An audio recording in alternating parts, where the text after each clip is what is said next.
पुष्पाञ्जलिं समर्प्यैव पुनः कुर्यान्नतिं मुहुः स्वस्थानं गच्छ देवेश परिवारयुतः प्रभुः। प्रिय दर्शकों, नमस्कार। एक बार फिर से उपस्थित हूँ आप सबके सामने रविवार के कार्यक्रम में। सूर्य कब बलवान होते हैं, बहुत बेसिक और बहुत आ, सधा हुआ कार्यक्रम आपके सामने लेकर के आया हूँ। कहीं नहीं जाना है, बिल्कुल बन के रहिएगा। जो कार्यक्रम के आरंभ में मैंने श्लोक पढ़ा है वो शिव पुराण का है, जिसका अर्थ कार्यक्रम के अंतिम हिस्से में बताऊंगा। सामान्यतया लाइव अच्छा रहा, आप लोग निरंतर जुड़ते भी रहें। आइए विषय पे बात कर लेते हैं। सबसे पहले सूर्य लग्न में बलवान माने जाते हैं, मतलब सूर्य को विशेष बल की प्राप्ति लग्न में होती है। सूर्य को विशेष बल की प्राप्ति लग्न में होती है, ये पहला। यहाँ ये पूरब दिशा में होते हैं, इस वजह से बलवान हो जाते हैं। इनको अतिरिक्त बल की प्राप्ति दिशा के आधार पर दक्षिण दिशा में हो जाती है, जब सूर्य जन्म कुंडली के दशम स्थान में बैठ जाते हैं।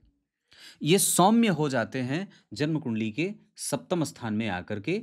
इन्हें प्रायः यहाँ ये मृत्यु का है, क्योंकि यहाँ पे अस्त हो जाते हैं ना पश्चिम दिशा में, इस वजह से यहाँ भी इन्हें सौम्य प्रभाव में देखा जाता है। परंतु जन्म कुंडली के नवम स्थान के सूर्य अपने तेज को सामान्य कर देते हैं और जातक पे कृपा पूर्ण दृष्टि डालते हैं। मतलब नवम भाव के सूर्य अच्छा परिणाम देते हैं, उतने क्रूर परिणाम नहीं देते। और एकादशवें भाव के सूर्य व्यक्ति को कहते हैं हाँ आगे बढ़ो, मैं तुम्हारे साथ हूँ, हाँ एनर्जी दो, मैं तुम्हारे साथ हूँ, ऐसा। पर ये भाव के आधार पर बात हो गई कि सूर्य अगर आपकी कुंडली में इस भाव में बैठे हैं तो वो इस तरीके के हैं। मैं अन्य भावों पे चर्चा करूंगा तो एक दूसरा विषय हो जाएगा, इस वजह से फिलहाल मैंने ये भाव के विशेष के आधार पर बता दिया कि यहां पे सूर्य अच्छा होते हैं। दूसरा, सूर्य कब बली होते हैं, तो इसको ऐसे समझते हैं। सूर्य होते हैं बली उत्तरायण में। जब सूर्य उत्तरायण और दक्षिणायन होते हैं ना, तो सूर्य उत्तरायण में बली होते हैं। पर ऐसा नहीं है कि वो दक्षिणायन में बली नहीं होते, वो दक्षिणायन में भी बली होते हैं, पर उत्तरायण में वो ज़्यादा चमकते हैं, है ना। इस वजह से उन्हें बलवान ज़्यादा शास्त्रकारों ने लिख दिया। अगर ग्रह अपनी राशि का हो तो ज़्यादा बली होता है। इसका अर्थ है कि सूर्य अपनी राशि के बैठे हों, यानी कि 5 नंबर में बैठे हैं आपकी कुंडली में, तो ये बलवान हैं, अच्छे हैं। दूसरा, अगर ग्रह ऐसे अंश पे विराजमान है, सूर्य 1 से लेकर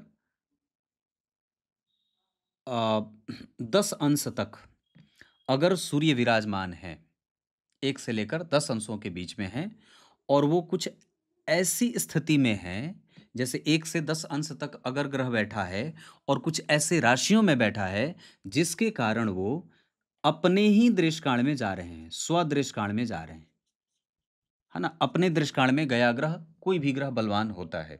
तो ग्रह अगर 1 से 10 अंश के मध्य है, 15 से नहीं 11 से लेकर 20 अंशों के मध्य है, या 21 से 30 अंशों के मध्य है, और अपने दृष्टिकाल में जा रहे हैं, तो आप ये बात समझ सकते हैं। सामान्यतया आप इसको ऐसे समझिए कि ग्रह अपने दृष्टिकाल में राशि अपने दृष्टिकाल में बैठा हो। अपना दृष्टिकाल मतलब 5 नंबर दृष्टिकाल चक्र में वो 5 नंबर में बैठे हों, तो वो बलवान होते हैं।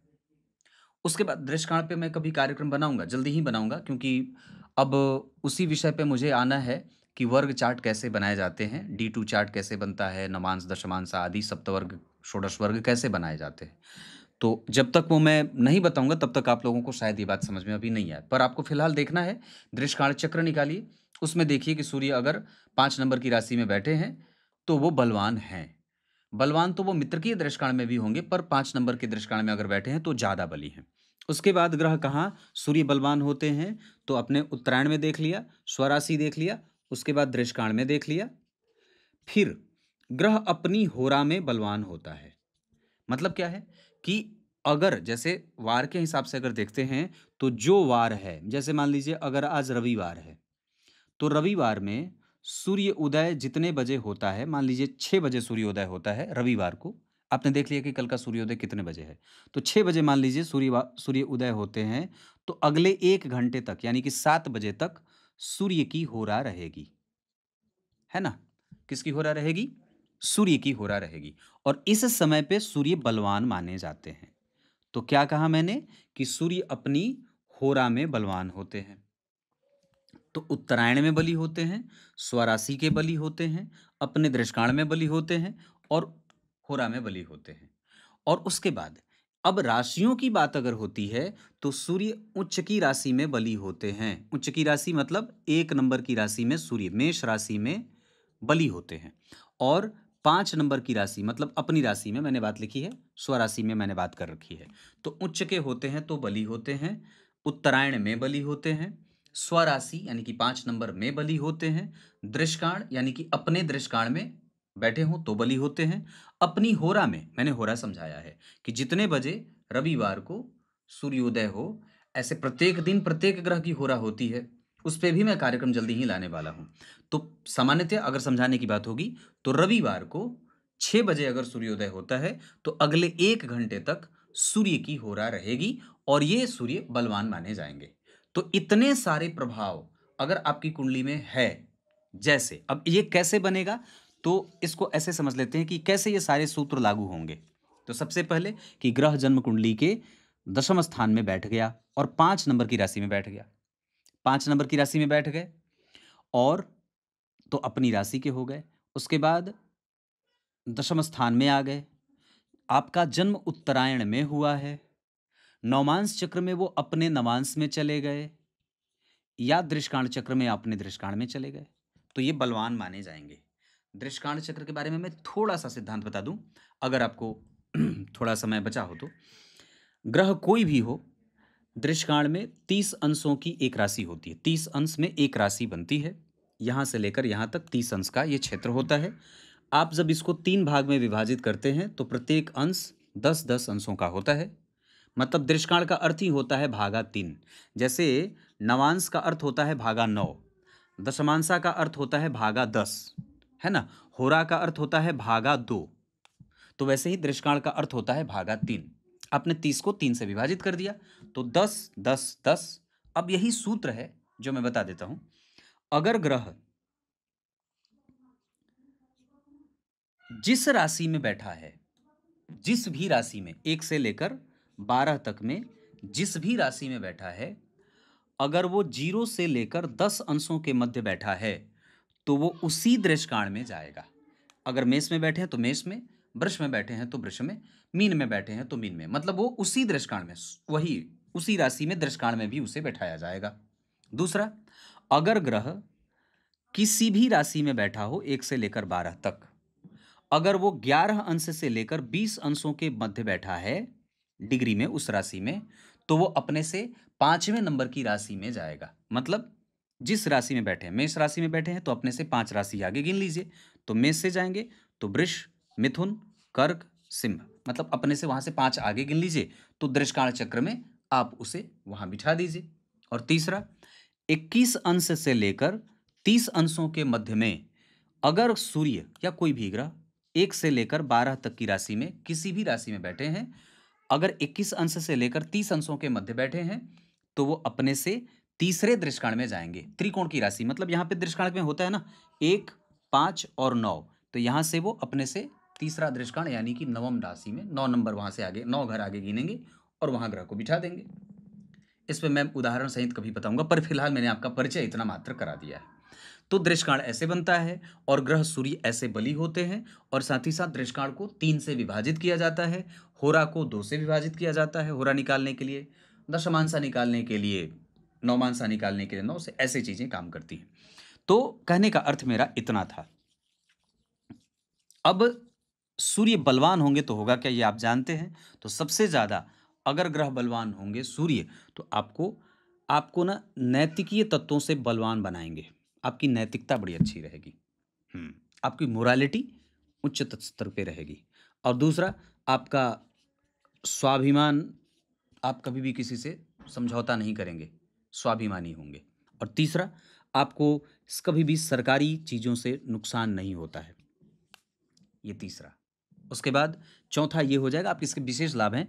आप हड्डी आपकी मजबूत होगी, आपके शरीर की हड्डी मजबूत होगी और बहुत काल तक आप अक्षुण्ण काम करते रहते हैं। बहुत समय तक आप रहते हैं। जैसे हड्डियाँ शरीर में सारा गल जाए पर हड्डी बहुत समय तक रहती है, वैसे ही ये मुख्यतया ऐसे हैं। आपकी आत्मा मलिन नहीं करते हैं। दुखी, दुखी आत्मा का नहीं होता, सुखी होता है, ऐसा। तो इतने सारे प्रभाव हैं, प्रभाव तो बहुत सारे हैं, गिनाने पे तो शास्त्र लिख दें सूर्य की प्रशंसा करते-करते। पिता, पिता भी होते हैं ना, पिता का प्रभाव, भाग्य, भविष्य, ये सब पिता से सूर्य से ही देखे जाते हैं। भविष्य कैसा है तो सूर्य देख लीजिए, और चंद्रमा कैसे हैं तो चंद्रमा कैसे, वर्तमान कैसा है तो चंद्रमा देख लीजिए। ऐसी चीज़ें काम करती हैं। तो कार्यक्रम के आरंभ में मैंने जो श्लोक पढ़ा था उसका अब अर्थ बता देता हूँ।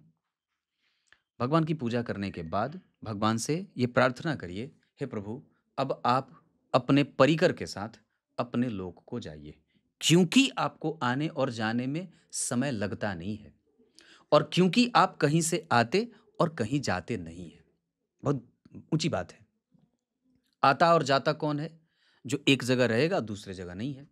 मैं आपके यहाँ नहीं आ सकता, आऊंगा, पर परमात्मा यहाँ भी बैठे हैं और आपके यहाँ भी उतने ही बैठे हैं। आपके ही घर के शिवलिंग में उतना ही बल है, मेरे भी घर के शिवलिंग में उतना ही बल है ना? आपके भावों के जोर से उनमें बल आता है, आप प्रहलाद बन जाते हैं और मैं साधारण मनुष्य ही रह जाता हूँ। तो कहने का अर्थ क्या है कि वो वस्तुतः कहीं आते और जाते नहीं हैं। वो हर जगह उतने ही एनर्जी के साथ, उतनी ही ऊर्जा के साथ, असीमित दयालुता के साथ उपस्थित होते हैं।